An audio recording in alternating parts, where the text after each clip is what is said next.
নির্বাচনের মনোনয়নপত্র সংগ্রহ জমা শেষ আজ। এ পর্যন্ত সংগ্রহ করেছেন ৩,১৪৪ জন।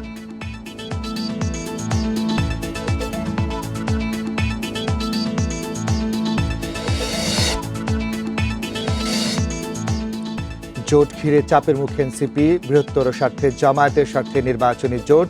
ব্রিফিংয়ে নাহিদ ইসলাম।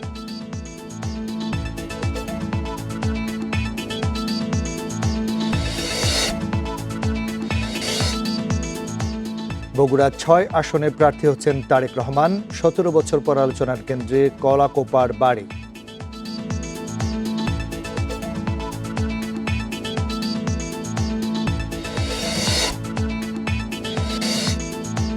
সিরাজগঞ্জ শহরে সিএনজিতে অটোরিকশায় কলেজ শিক্ষার্থীকে কুপিয়ে হত্যা। কিশোর অপরাধী চক্রের ৩ জন আটক।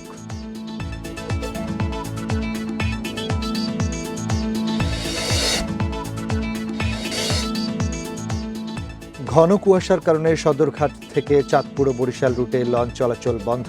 ভোগান্তিতে যাত্রীরা।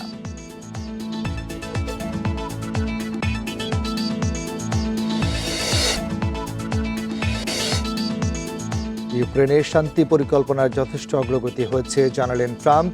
অমীমাংসিত ভূখণ্ড ছাড়ের বিষয়টি।